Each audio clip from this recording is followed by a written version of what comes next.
साथ रखा गया, एक आप लोगों को ओवरव्यू मिला है कि किस तरह से चाइल्ड मैरिज का स्थिति है खासतौर पे राजस्थान में। और राजस्थान अक्सर जाना भी जाता है तो बाल विवाह के कारण ज्यादा जाना जाता है।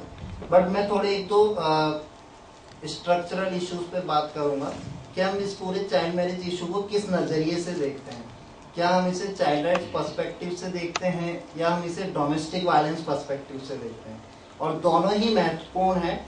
अक्सर हम इस इश्यूज को बहुत ज्यादा फोकस अप्रोच में नहीं देखा जाता है और हमें लगता है कि हमने डोमेस्टिक वायलेंस को पूरा एक पति पत्नी के रिश्तों तक सीमित कर दिया है। लेकिन ये पूरा प्लान्ड फैमिली किस तरह से एक अपने बेटी को विवाह कर देती है 18 वर्ष से पहले और वो तय करती है उसकी इच्छा के विरुद्ध कार्य करने को, इसको हम उस दायरे में नहीं लाते हैं। तो ये बहुत बड़ा इशू है और इसको रोकने के लिए जो कानून बना है, बहुत महत्वपूर्ण कानून है, जो बाल विवाह प्रतिषेध अधिनियम 2006 है, उसके 4 कंपोनेंट हैं। एक तो प्रिवेंशन एस्पेक्ट है, दूसरा प्रोटेक्शन है, तीसरा रिहेबिलिटेशन है और चौथा प्रोसिक्यूशन है जो ऑफेंडर्स के अगेंस्ट होता है। लेकिन अभी तक पूरे हमारी भारत सरकार, राज्य सरकार, सबका फोकस प्रिवेंशन पर ही है। प्रिवेंशन पे होना भी चाहिए फोकस, लेकिन जो बालिकाओं की मैरिज हो चुकी है और जो अपनी मैरिज एनल कराना चाहते हैं उनके लिए कोई स्कोप कहीं नजर नहीं आता है।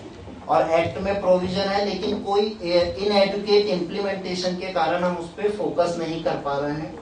दूसरा इसमें बहुत बड़ा इशू है कि स्टेक होल्डर्स की क्लैरिटी रूल्स को लेकर बहुत स्पष्ट हमें नजर नहीं आती है।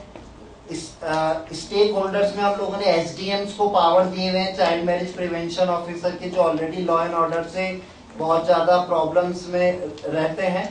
तो जरूरत है कि हम इसको सेपरेट करें उनसे। और जब already JJ act and ICPS integrated child protection scheme है, तो स्कीम में जो चाइल्ड प्रोटेक्शन ऑफिसर है उन्हीं को इसमें चाइल्ड मैरिज प्रिवेंशन ऑफिसर बनाया जाना चाहिए, ताकि एक हम पर्सपेक्टिव के साथ इस इशू को एड्रेस कर पाए।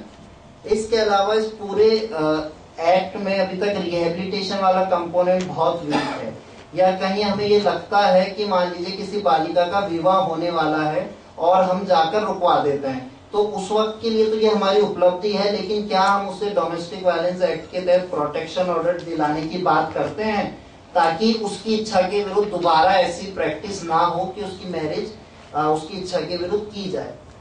दूसरी इसमें सबसे महत्वपूर्ण चीज है कि अभी जो protection of children from sexual offence act आया है, उसके साथ इसको किस तरह से हम लोग रिलेट कर रहे हैं, क्योंकि उसमें 18 ईयर से कम उम्र के बच्चे की कंसेंट नहीं मानी गई है और उससे पहले यदि किसी तरह का यौन संबंध होता है तो वो अवैध है।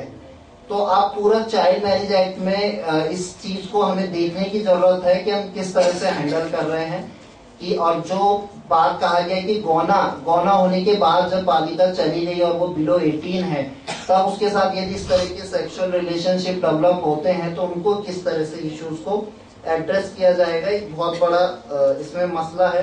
कोई ऑर्गेनाइज्ड लीगल सपोर्ट इस एक्ट के तहत स्टेट उपलब्ध नहीं करा रहा है, जिसमें बालिका अपनी मैरिज को एनल करा सके, या वो किसी तरह का प्रोटेक्शन चाहती है या किसी तरह की काउंसलिंग सर्विस की उसे आवश्यकता है।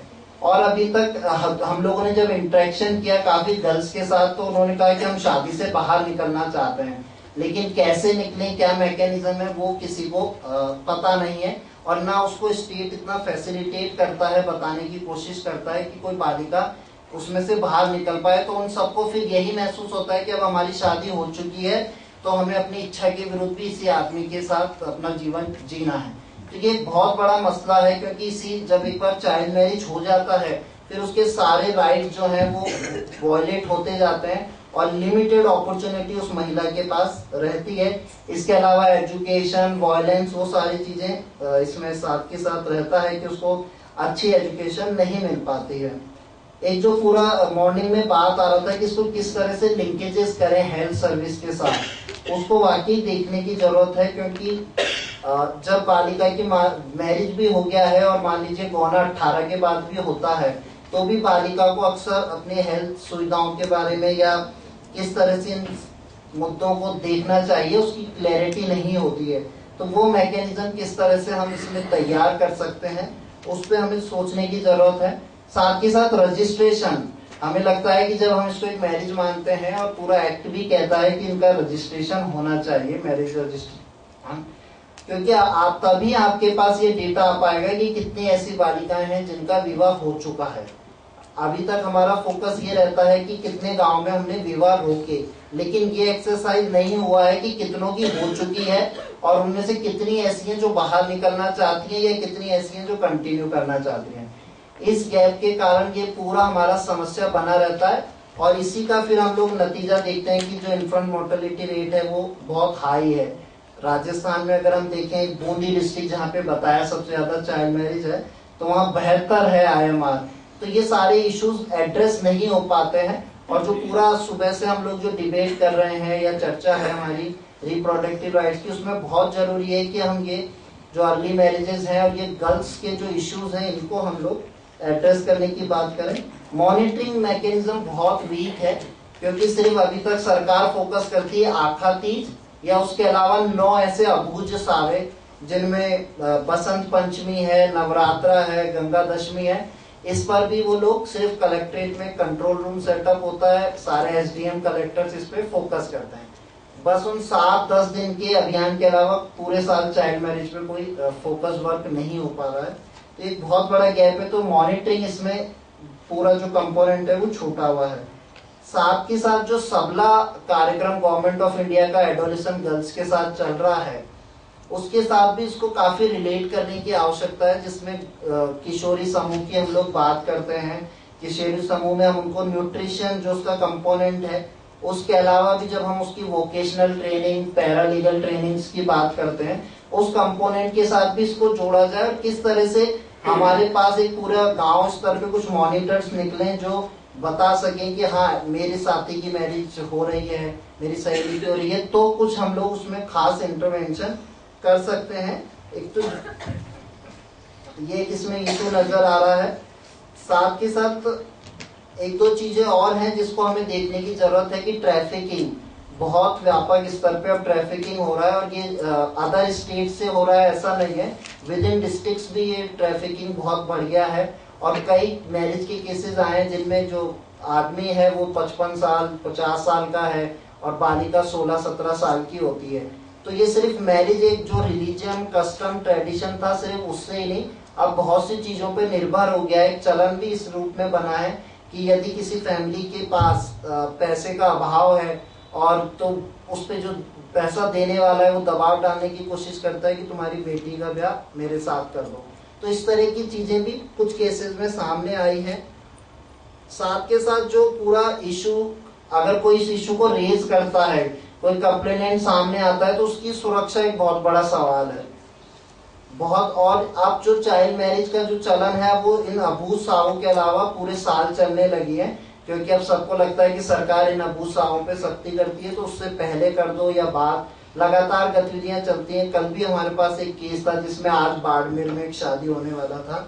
तो ये लगातार चल रहा है और जो पूरा अक्सर कहा जाता है कि म्यूचुअल कंसेंट से हो रहा है, तो यहाँ पे जो कंसेंट है वो भी इनवैलिड है। इसको हमें समझने की जरूरत है जब हम इसको पूरे लीगल पर्सपेक्टिव से देखते हैं।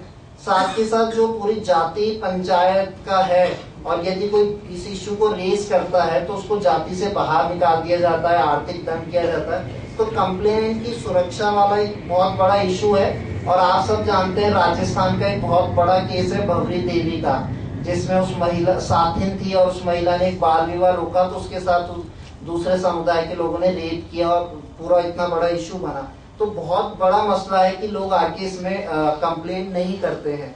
तो क्या कुछ मुखबिर स्कीम टाइप कुछ हो सकता है कि जो भी इंफॉर्मेशन दे उसको सरकार आर्थिक सहायता देगी, जैसे PCP NDT एक्ट में किया जा रहा है।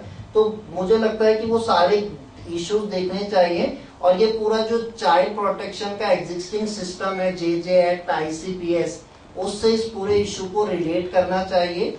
और इसमें वाकई इस वक्त जिस तरह से हम लोग इस पूरे इशू को देख रहे हैं लीगल सपोर्ट में, और इसको तो लगता है कि इसमें लीगल इंटरवेंशन की काफी आवश्यकता है ताकि इनको अदर इश्यूज के साथ भी हम लोग कन्वर्ज कर पाए।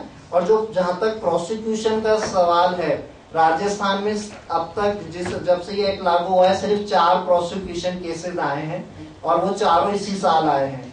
इससे पहले एक भी प्रोसिक्यूशन इस एक्ट में नहीं फाइल हुआ या फिर एनलमेंट भी कोई केस फाइल नहीं हुआ था अभी तक। 2 केसेस इस बार, एक लक्ष्मी का आया जिसमें उसने आगे आके मना किया, मीडिया में भी काफी वो रिपोर्ट हुआ। तो बहुत सी लड़कियां हैं जो बाहर आना चाहती हैं अपनी शादी से, मुझे लगता है उस एस्पेक्ट पे भी अभी फोकस करने की जरूरत है। मेंटेनेंस, जहां तक बात की गई है कि इसमें मेंटेनेंस मनी दी जाएगी ऐसी बालिकाओं को, लेकिन वो कहीं इसमें इम्प्लीमेंट नहीं हो रहा है। साथ के साथ लीगल एड वाला कंपोनेंट तो बिल्कुल ही जीरो है। अगर हम राजस्थान के कॉन्टेक्स्ट में देखते हैं कि इस तरह की बालिकाओं को कोई सपोर्ट मिल रहा है, और इस तरह की बालिकाओं का चिन्हीकरण नहीं होने के कारण भी बहुत बड़ा मामला है जो इसमें सामने आ रहा है। और जब तक इसको पूरे चाइल्ड राइट पर्सपेक्टिव से नहीं देखा जाएगा, इस इशू को, इसको एड्रेस कर पाना बहुत मुश्किल है। और ये जो मामले हैं चाइल्ड मैरिज के लगातार बढ़े हैं, अगर हम देखें तो इंक्रीज ही है इस ट्रेंड में। तो इसको जरूरत है कि हम ज्यादा से ज्यादा कुछ लीगल इंटरवेंशन करके जो हमारे कुछ गैप्स हैं, जहाँ पे इम्प्लीमेंटेशन में प्रिवेंशन ऑफिसर की बात है या रोल क्लैरिटी की बात है, ट्रैकिंग की बात है, मॉनिटरिंग को लेकर किस तरह से स्टेट कमीशन या नेशनल कमीशन कुछ मैकेनिज्म डेवलप कर सकते हैं, उन पे मुझे लगता है कि फोकस करें तो काफी बेहतर इसका इम्प्लीमेंटेशन हो सकता है। और कंप्लेनेंट की सुरक्षा को भी इसमें थोड़ा ध्यान रखा जाए तो मुझे लगता है कि काफी अच्छे रिजल्ट इसमें आने की संभावना है। Thank you.